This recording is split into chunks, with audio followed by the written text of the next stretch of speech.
Chelsea are looking good. Yes, Chelsea could honestly win the Premier League next season, and I'm not joking when I say they might even go ahead and do the quadruple.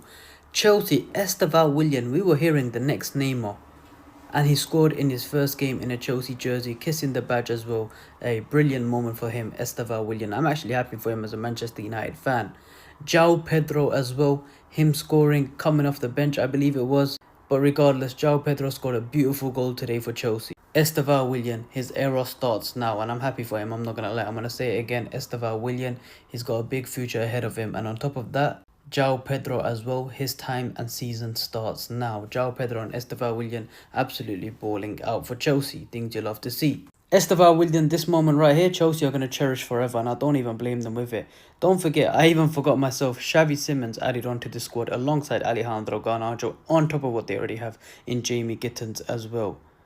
Pedro Neto, so many attackers, and all I can keep saying is fair play, Chelsea. Chelsea in their first game back after winning the Club World Cup have played against Leverkusen and have beaten them 2-0. Estevao with his first goal for Chelsea and Joao Pedro again on the score sheet. Chelsea are absolutely flying 2-0 against Bayer Leverkusen. Now Bayer Leverkusen have absolutely sold all of their good players, but that don't matter for Chelsea because Chelsea dispatched them very comfortably. And Chelsea going into next season, they could be a threat. I don't want to see how Chelsea progress. They still haven't signed Xavi Simons and they still haven't signed Garnacho. When them two come into the club, it could be a long day. Of course, Cole unfortunately got an ACL injury, but Chelsea still keeping the clean sheets. Let me know your thoughts in the comments and follow up for more. Chelsea beat Bayer Leverkusen 2-0 in a pre-season friendly. Apologies for the late review. I was out last night, but I did get to watch the game. Now, I'm not that kind of fan that gets carried away after performances, pre-season performances of individual players, right? But I genuinely think something's happened at Chelsea. That performance yesterday, and there were going to be fans that sit there and go, we should have scored more goals. And yes, we so well could have. But imagine the amount of chances we created in that game. And if we just taken them chances, we could have won that game like 4 or 5-0. But the patterns of play, the passing, the movement, the individual performances. Willian Estevao, for instance, scores his first goal at Stamford Bridge, and what a goal it was. Beautiful link up between him and Cole Palmer. Cole Palmer takes the shot, comes off the bar, and Estevao's there to obviously finish it off.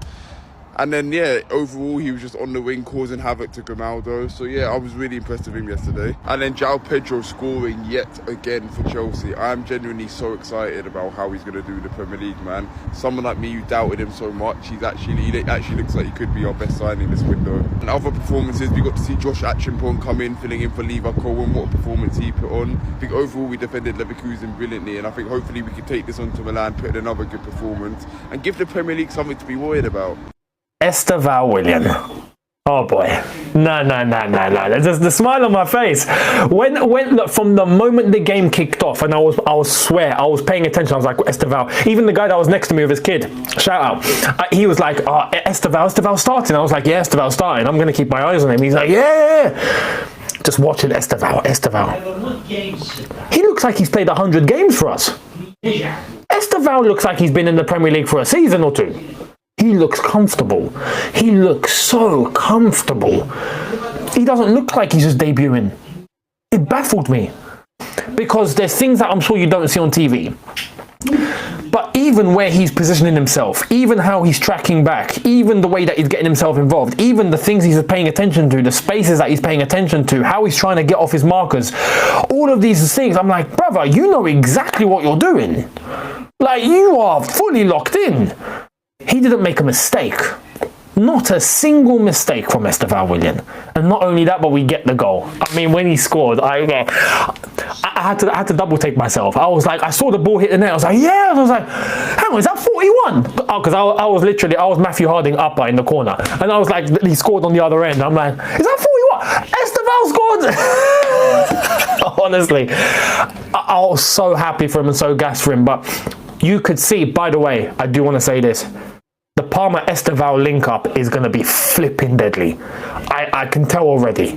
Palmer and Estevao are going to have something going on between them that no one's going to be able to stop. I'm going to just say that now. Yeah, no one will stop them. You thought Palmer was a problem. Now there's two of them. Now there's two brothers. On it, today has put me in a frame of mind. I'm like, yo, we're dangerous. It goes back to the point that I mentioned about Stamford Bridge. We feel dangerous. Right, boys and girls, it is the day after the Chelsea Leverkusen game. I went there, it was a really fun watch. And here are 5 things we learned from that game. And let's see how we can carry this on into the rest of the season. I want to start off, I'll get on to the obvious ones later, but I want to start off with this boy here, David Usoga. When he came on for Caicedo in the second half, I was quite interested to see how he was going to play because I've never really watched him. Obviously, he came from Sporting. I think it was around about 20 to 30 million pounds. There was no difference. No difference whatsoever. And I mean that in a good way. There was no difference whatsoever into what Caicedo did in the first half and what Usoga did in the second half, which is brilliant. He had no glaring mistakes. He was really tidy on the ball, really good with his passing, really good with his defending. Overall, a solid half from Usoga, and I think he's going to be very, very key for us this year. When you look at the midfield depth we've got, you know, when you think of Enzo, Caicedo, Lavia, who's very injury prone, Andre Santos and Usoga. If Usoga can, and Andre Santos, I know they're very, very young, but if they can play far beyond their years, which is obviously a big ask, I'm not expecting the world from these guys. You know, they're young and they need to bred in. It's their first season at Chelsea. Oh, Usoga with Santos as well. I know he's been with the club a little bit longer, but he was on loan at Strasbourg.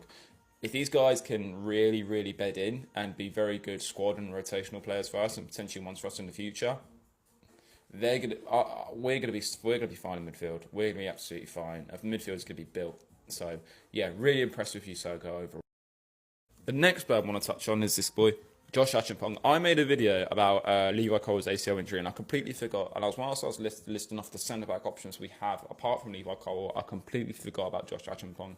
He was brilliant. I think he got a full 90 as well. So calm and composed on the ball. Didn't put a foot wrong. Him alongside Chalobah, really, really good pairing. And obviously, Maresca's now come out after the game in a press conference saying that his priority is to sign a new centre-back. He wants a new centre-back. Let's see if the board do that. But I think that's more of a case of if Fofana gets injured again, because Fofana is another Reece James case.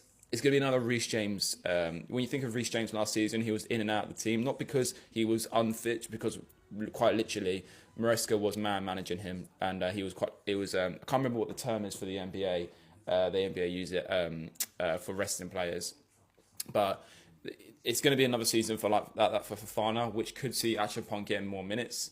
But obviously, if Maresca wants a new centre back, where does that put Achampong in the pecking order? But overall, he was so calm on the ball, and obviously he can play fullback as well. He can play right back or left back. I think I've more seen him right back in the Conference League from last season. But yeah, Achampong, really, really good. Really, really impressed with him.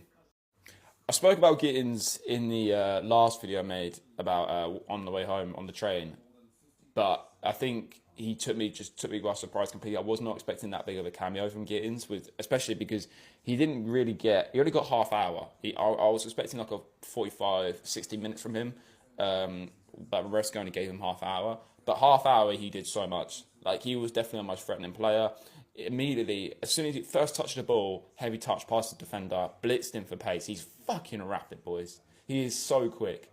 I mean, I was deep in it. Like, I was thinking to myself last night, we've gone from a front three of Madueke, Sterling, and Aubameyang 3 years ago, to now, at one point in the game, it was Gittins, Joao Pedro as the 9, Estevao on the 10, and Neto on the right. Like, we're so back, and he was fucking good, man. He almost set up Estevao. Estevao should have done better with that shot. He dragged it wide. Estevao could have had 2, man. But Gittins, yeah, I think he's gonna be knocking on that door for that starting place. You know, obviously Mudryk is nowhere to be seen. He's not gonna get a look in after Gittins, mate. The guy sat next to me said to me, yeah, Mudryk has got no hope. So, but yeah, I don't see anyone challenging Gittins for that left-hand side. I think he was so good. The next player I want to cover, who I thought was really, really good today, had a bit more of a quieter game, but still was really, really good, was Tyreek George. And it made me ask the question, there was a guy that commented on my video about Alejandro Garnacho, how we've agreed personal terms with him, is that, do we actually really need him? And is Tyreek George better? I'm not saying he is, but I'm just posing the question, is Tyreek George better than Garnacho? Because do they do much differently? And do we actually really need Garnacho if we've got Tyreek George?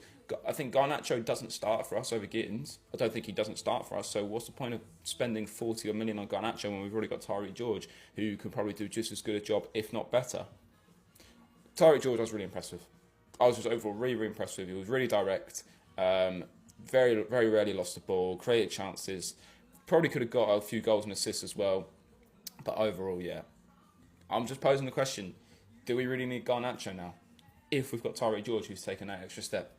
And then finally, to end the video off, it's this boy. I mean, goal on your debut. Potentially could have had 2.